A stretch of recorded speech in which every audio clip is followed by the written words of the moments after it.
Bonjour à tous. Alors j'avais acheté un micro parce que certains d'entre vous se sont plaints un petit peu de la qualité du son et évidemment j'ai oublié de le prendre avec moi pour faire ce tournage. Donc j'espère que le son sera suffisamment bon avec le bruit de l'eau derrière moi qui est quand même très agréable. Et comme il n'y a pas beaucoup de vent aujourd'hui, je pense que ça va quand même le faire.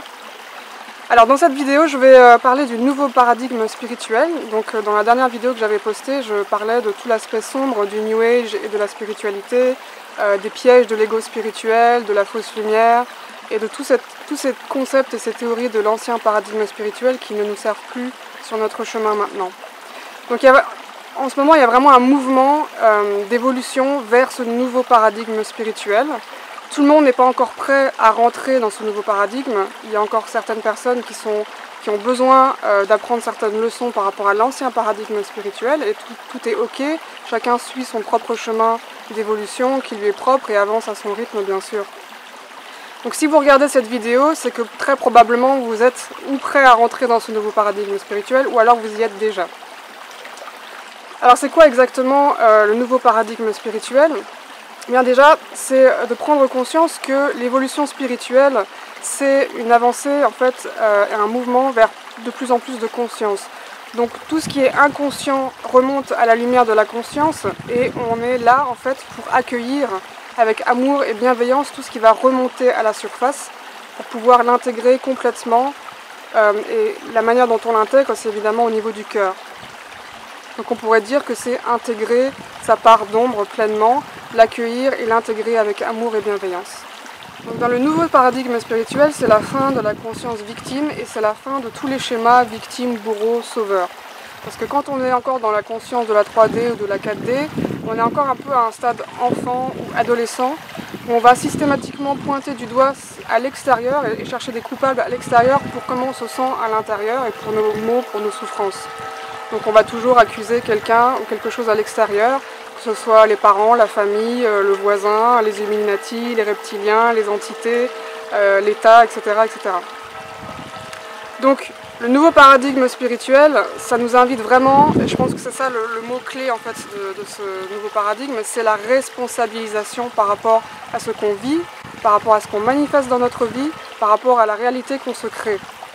Et le fait de toujours remettre la faute sur l'extérieur, c'est simplement une réaction de l'ego, parce que l'ego ne peut appréhender les choses extérieures comme séparées à lui, et donc il se sent toujours victime de ce qui se passe à l'extérieur. Donc tout est vibration, et on porte tous une vibration qui est unique et qui est aussi toujours changeante, donc qui est toujours dans un mouvement évolutif. Mais notre vibration, elle contient aussi toutes les programmations qu'on a choisi de recevoir quand on était enfant, donc des programmations qui sont évidemment inconscientes, qu'on porte au niveau inconscient, au niveau subconscient, et qui sont donc ces blessures, des blessures primordiales que l'on porte, et on appelle ça aussi la part d'ombre de tout un chacun. Donc quand on est enfant, voilà, ces blessures, elles sont profondément ancrées dans notre subconscient et dans notre corps émotionnel. Et ce qui va se passer tout au long de notre vie, c'est que ces blessures en fait vont être réactivées au fur et à mesure qu'on avance, parce que c'est pour l'univers qui veut évidemment que notre bien au final. L'univers va créer des situations où nous envoyer certaines personnes qui vont venir réactiver ces blessures pour qu'on puisse justement les conscientiser et les libérer et les guérir complètement. Donc si on reste une victime, si on tombe dans ce piège de la victimisation, on passe justement à côté de l'opportunité énorme et le cadeau énorme de l'univers en fait de nous montrer là où on pourrait guérir justement, là où il y a besoin d'apporter une guérison. Donc se conscientiser et se responsabiliser par rapport à ça, c'est déjà vraiment, on va dire, le pilier de ce nouveau paradigme spirituel. Et ça, il en va vraiment pour toutes sortes de manifestations ou de choses qui peuvent se passer dans notre vie, que ce soit des drames, que ce soit des personnes négatives qu'on va attirer, la magie noire, tout ce qui est possession, entité, etc., etc. Tout ça, évidemment, ça vient réactiver ces blessures et ça vient nous permettre simplement de les conscientiser. Donc dans ce nouveau paradigme spirituel, qui est vraiment le passage de la 4D à la 5D, eh bien, on se responsabilise à 100% par rapport à ce qu'on vit, par rapport à ce qu'on manifeste comme expérience, et on prend conscience que simplement, ce n'est pas que l'univers il est contre nous, ou que l'extérieur est contre nous, et que du coup on va systématiquement pointer du doigt qu'est-ce qui ne va pas à l'extérieur. On va avoir systématiquement et automatiquement un réflexe d'aller plutôt vers l'intérieur. au lieu de chercher des coupables à l'extérieur. Donc évidemment, tout au long de notre vie, on va tous vivre en fait des situations ou attirer des personnes dans nos vies qui vont déclencher en nous des réactions émotionnelles très intenses, voire même des réactions automatiques qui peuvent être parfois violentes et qui peuvent mener vraiment au conflit autant intérieur que extérieur. Donc, ce qu'on est invité à faire dans ce nouveau paradigme spirituel, c'est que quand ça nous arrive, et Dieu sait si ça peut nous arriver parfois très souvent, hein, ça peut arriver plusieurs fois par jour, surtout quand on commence à le conscientiser, vous verrez que d'un coup vous allez avoir l'impression que tout s'enchaîne comme ça très rapidement. Et ça c'est vraiment parce que inconsciemment vous êtes prêt à accueillir, vous êtes prêt à libérer tout ce que ça vient remuer. C'est comme si on venait vraiment remuer un peu le fond du seau, là où il y a vraiment la boue qui colle, là, et on vient remuer tout ça pour que ça remonte et pour que ça puisse être purifié, pour que ça puisse être libéré. Donc quand on est face à quelqu'un par exemple ou une situation qui engendre en nous une réaction automatique émotionnelle, la première chose à faire, au lieu de réagir de manière inconsciente et automatique, qui peuvent parfois, voilà, ça peut être une réaction verbale violente, ou alors vraiment de nouveau la victimisation, se retrouver dans un état négatif, c'est juste de prendre quelques moments pour conscientiser le fait que ce qui s'est passé a déclenché quelque chose en nous. Ensuite, la deuxième chose qu'on peut faire, c'est se poser la question, pourquoi est-ce que mon ego s'est mis en défense, dans un mécanisme de défense, comme s'il y avait un danger. Donc ça, c'est vraiment le premier signal d'alarme, parce que l'ego, tout ce qu'il veut faire, en fait, c'est nous protéger pour plus souffrir. Il veut nous éviter de souffrir et de souffrir à nouveau, parce qu'il a déjà souffert. Donc il va être en réaction de défense, donc c'est un mécanisme de défense qui est parfois agressif ou passif-agressif pour justement défendre. Donc ça c'est le premier signal d'alarme et on peut vraiment voir ça comme une petite cloche qui sonne ding ding ding. Ah, je suis dans une réaction un peu violente, un peu automatique. Ensuite, on peut simplement se laisser aller dans la respiration et pleinement ressentir l'émotion qui est engendrée par ce qui s'est passé ou par la personne ou par la situation. Donc respirer profondément dans l'émotion et accueillir cette émotion, reconnaître cette émotion. Et puis enfin, on peut se poser la question simplement, qu'est-ce que ça me renvoie par rapport à mon histoire? Et donc là, il y a vraiment déjà tout un cheminement et toute une prise de conscience qui est amorcée. Et tout ça, j'en parlerai plus en détail quand je ferai une vidéo sur la nature de la guérison, où je parlerai vraiment du processus de guérison du passé, des blessures primordiales de l'enfant intérieur, et aussi la thérapie que j'ai été amenée à mettre en place par rapport à ça, donc j'en parlerai bientôt dans une prochaine vidéo. Donc quand on se responsabilise par rapport à ce qu'on manifeste et ce qui nous est proposé dans nos vies comme expérience, ce qui se passe en fait, c'est qu'au lieu de diaboliser ce qui se passe, ou au lieu de le voir négativement ou de se placer de nouveau en victime, on va vraiment l'appréhender en fait comme des cadeaux que l'univers nous envoie pour pouvoir justement accéder à cette guérison. Et que en fait tout ce qu'on interprète comme quelque chose qui dérange notre bien-être et le fait qu'on soit centré, etc., eh bien on se rend compte qu'en fait ce sont des cadeaux de guérison et souvent on est évidemment pris par surprise parce que sinon ça serait pas rigolo évidemment. Donc souvent c'est cette réaction qui est automatique et qui est complètement inconsciente, qui est héritée justement des programmations inconscientes qu'on a reçues, qui agit à notre place. Et donc d'être dans ce processus, ça va demander un peu de pratique et un petit peu de discipline entre guillemets. C'est-à-dire que la petite cloche là dont je vous parlais qui va sonner à chaque fois que l'ego est en réaction, c'est vraiment un appel pour revenir vers l'intérieur et pour revenir à sa respiration et un petit peu conscientiser qu'est-ce qui se passe, notamment au niveau émotionnel, parce que ce qui va être déclenché vraiment en premier lieu, c'est cette charge émotionnelle qui a besoin d'être libérée. Donc évidemment, les personnes qui sont le plus proches de nous, donc les personnes qui sont intimes, sont en général les personnes qui vont le plus déclencher en nous ces réactions intenses et qui vont vraiment le plus venir nous chercher dans des blessures profondes. Donc à titre personnel, il y a quelques années par exemple, j'ai été victime de plusieurs attaques psychiques, magie noire ou peu importe comment on l'appelle. Et à l'époque, c'est vraiment venu toucher des espaces en moi qui en fait étaient des grosses blessures dont j'avais pas du tout conscience. Et simplement, j'ai compris que ces attaques psychiques étaient venues pour vraiment mettre en lumière les parties de moi où il n'y avait pas suffisamment d'amour, les parties de moi que je n'aimais pas suffisamment. Donc c'était vraiment un appel en fait, comme je veux dire, c'est vrai que la magie noire, les attaques psychiques, on voit ça comme quelque chose de très sombre et très négatif, mais en fait ça a engendré un appel à la lumière, un appel à l'amour, et ça m'a permis simplement de regarder à la loupe ces endroits, ces parties de moi qui avaient besoin de cet amour. Et au lieu de me mettre en colère et d'en vouloir à ces personnes, bah en fait, à toutes ces personnes qui m'ont envoyé tout ça, bah je leur ai dit un grand merci, parce que ça m'a fait énormément avancer.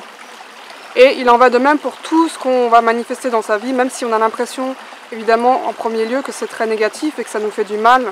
Évidemment, quand on est blessé, on se sent mal, c'est pas agréable de ressentir ça, mais au final, c'est toujours un cadeau déguisé, un cadeau de guérison déguisé derrière.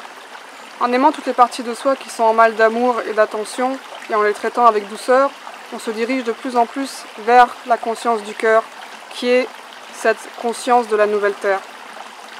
Donc au lieu de se mettre en guerre contre son ego, parce qu'après il faut tuer le père de Freud, on a eu il faut tuer l'ego de l'ancien paradigme spirituel. Donc au lieu d'aller en guerre de se mettre en guerre contre l'ego, au contraire on va traiter l'ego comme un petit enfant en souffrance qui a besoin de notre attention et de notre amour, et on va l'intégrer en douceur grâce à cette conscience du cœur. Et donc il n'y a plus de je dirais pas il y a plus de dualité, mais en tout cas il y a moins de dualité. Et on est prêt à accepter toutes les parties de soi, même celles qui ont été considérées pendant longtemps comme pas divines, c'est-à-dire l'ego, souvent qui a été tellement diabolisé. On le considère aussi comme une partie divine qui a besoin d'amour et a besoin simplement d'être intégrée par la lumière de notre conscience. Et donc au lieu d'essayer de l'anéantir, on va l'intégrer en douceur, et pour ça je vous renvoie aussi à une vidéo que j'ai faite qui s'appelle « Intégrer l'ego, une clé vers l'amour de soi ». Dans le nouveau paradigme spirituel, on arrête aussi de croire qu'on a un mauvais karma s'il nous arrive des choses mauvaises, ou qu'on a fait quelque chose de mal et que du coup on mérite d'être puni, ou que le créateur il n'est pas content parce qu'on a fait quelque chose de mal et qu'on mérite d'être puni. Tout ça, ça fait encore partie de cette conscience un peu enfant qu'on peut avoir au début. Et en grandissant, donc en se responsabilisant, évidemment, on sort de ces concepts-là et on accepte simplement le fait qu'on est parfaitement maître de son destin. On est créateur de notre destin. Tout ce qui nous arrive, c'est vraiment en accordance totale avec notre âme avant l'incarnation, mais aussi pendant l'incarnation. Donc on a tous le pouvoir de changer le cours de l'histoire avec notre libre arbitre si on a envie. Et ça nous amène évidemment une liberté incroyable. C'est également le cas pour la loi du miroir. Donc évidemment, on sait que le monde extérieur est un miroir de l'intérieur. Mais à partir du moment où on utilise cette vérité comme une excuse pour s'auto-flageller à tout bout de champ, en se disant si j'ai attiré telle personne ou telle situation, c'est qu'il y a quelque chose en moi encore qui est non résolu, ou quelque chose que j'ai mal fait, pardon mon père, j'ai péché. Donc si c'est encore utilisé comme une excuse pour rentrer de nouveau dans la conscience victime, ça ne va pas nous servir du tout. Ce qu'il faut aussi réaliser, c'est que la loi du miroir, ça marche dans les deux sens. C'est-à-dire que nous, en tant qu'artisans de lumière, on est aussi un miroir d'un potentiel futur pour l'humanité. Donc quand on va être en face de personnes qui sont peut-être qui ont encore des choses à résoudre, ça ne veut pas dire forcément que nous-mêmes, on n'a pas résolu ces choses, parce que nous, on va aussi jouer le rôle pour eux d'un miroir, d'un futur potentiel pour eux. Donc je vous ai donné un exemple. Par exemple, moi, en tant que thérapeute, c'est vrai que je reçois beaucoup de gens qui vont avoir des blessures qui sont similaires aux miennes, et que du coup je vais aider à transcender parce que je les ai moi-même guéris. Comme je vais recevoir aussi des gens qui n'ont pas du tout les mêmes blessures que moi. Donc si je me disais à tout bout de champ, si à chaque fois que je recevais quelqu'un, cette personne est un miroir de ce qui n'est pas résolu en moi, ce serait problématique pour moi. Donc il faut vraiment voir ça comme un miroir dans les deux sens, et que en fait on est comme un exemple aussi. On sert un exemple, c'est-à-dire que la personne peut se projeter vers un futur possible. C'est-à-dire que quand nous, on a suffisamment évolué spirituellement, qu'on a fait le travail sur nous-mêmes, qu'on a vraiment guéri les blessures, etc., quand on rencontre des gens qui nous rappellent certaines blessures qu'on a pu vivre, ça n'est pas forcément un signe que ça n'est pas résolu en nous, c'est simplement un signe pour nous dire, regardez, c'est l'univers qui nous dit, regarde, voilà ce que tu as résolu, voilà en fait ce qui fait partie de ton passé, et maintenant tu vas pouvoir renvoyer le miroir inverse à cette personne pour qu'elle-même elle puisse s'élever. Alors comment savoir si l'extérieur est un miroir de ce qui n'est pas résolu en nous? La réponse, c'est dans ce que je disais juste précédemment, hein. C'est-à-dire à partir du moment où ça déclenche en vous une réaction émotionnelle, une réaction automatique, ça, c'est le signal qu'il y a quelque chose encore à libérer, quelque chose à résoudre. Et aussi, j'aimerais parler des empathes, parce qu'il y a beaucoup d'entre nous qui sommes empathes, et donc les empathes, ils ressentent les émotions des autres, et ils fusionnent avec les émotions des autres. Du coup, on a du mal à sentir qu'est-ce qui appartient à l'autre, qu'est-ce qui nous appartient à nous, et parfois même, on prend l'émotion de l'autre comme la nôtre, en fait. Donc on n'arrive pas à faire la différence. Donc dans le nouveau paradigme spirituel, déjà on accepte cet état de fait d'être des empathes, et effectivement, de ressentir les émotions des autres, les émotions du collectif, mais on arrive à mettre des limites. C'est-à-dire on arrive à prendre ce qui nous appartient et à laisser ce qui ne nous appartient pas. Et surtout, on arrête d'être dans ce schéma du sauveur ou du martyr, à se dire je vais prendre toute la souffrance des autres sur mes épaules, parce que de toute façon, moi je suis là pour ça, et je ne mérite que ça, etc., etc., et toutes les croyances négatives qu'il peut y avoir derrière. Non, en tant qu'empathe, comme je venais de le dire, on est aussi des exemples.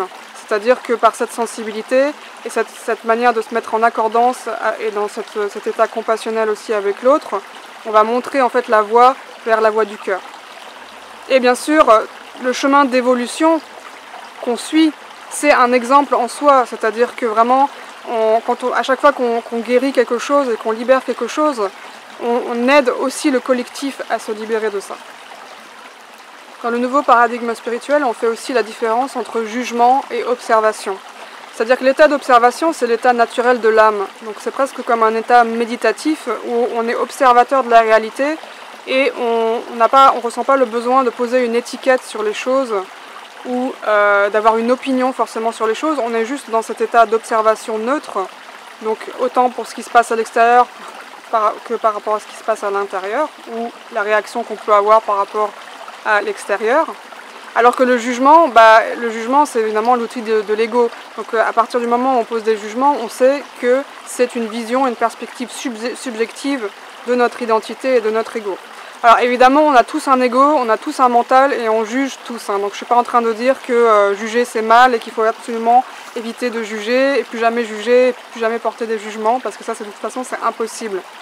Mais ce que je dis, c'est vraiment de se conscientiser par rapport au jugement et auto-jugements qu'on peut avoir, qui sont souvent aussi liés à des programmations inconscientes. C'est-à-dire que souvent, on va être amené à juger de manière inconsciente. Et simplement, quand on commence à prendre conscience des jugements qu'on peut avoir, on peut simplement se poser la question, est-ce que c'est vraiment utile? Est-ce que c'est vraiment nécessaire de porter ce jugement? Est-ce que c'est bénéfique ou est-ce que ça fait plutôt du mal? Donc je parle à la fois des jugements par rapport à l'extérieur, mais aussi des auto-jugements. Tant qu'on a un ego, une personnalité, on a évidemment un regard qui est subjectif sur le monde. Et même quand on atteint l'éveil, l'illumination, c'est pas comme si l'ego il disparaissait, l'ego mourait. Ça c'est encore des fausses croyances de l'ancien paradigme spirituel, parce que en gros, si l'ego meurt, le corps meurt. Il n'y a plus d'identité, il n'y a plus de corps. Donc c'est pas du tout ça, l'illumination, c'est vraiment d'être arrivé à un point d'intégration en fait complet de toute sa part d'ombre et de toutes ses parts d'ego, qui fait que en fait l'ego est remis complètement à sa place de serviteur et que c'est l'âme qui mène la danse. Donc on est parfaitement conscient de ce qui appartient à l'ego, ce qui appartient à l'âme, et donc du coup on se conscientise tous les jugements, les auto-jugements, et on est plutôt dans cet état du coup d'observation qu'on appelle aussi parfois l'état de samadhi. Le nouveau paradigme spirituel, c'est aller vers plus de douceur pour soi et pour les autres. C'est apprendre à penser et à guérir ses blessures. C'est arrêter de pointer du doigt l'extérieur, ce qui amène une responsabilisation, une force et une liberté qui sont incroyables. Et aussi, c'est simplement de prendre conscience du fait qu'on est pleinement créateur et maître de notre vie, de notre destin. Et qu'on a le libre arbitre. À tout moment, on a le libre arbitre de choisir entre nourrir notre lumière et nourrir notre ombre. Et tout ça, ça nous amène évidemment aussi à apprendre à regarder le monde non avec les yeux du mental, mais avec les yeux du cœur.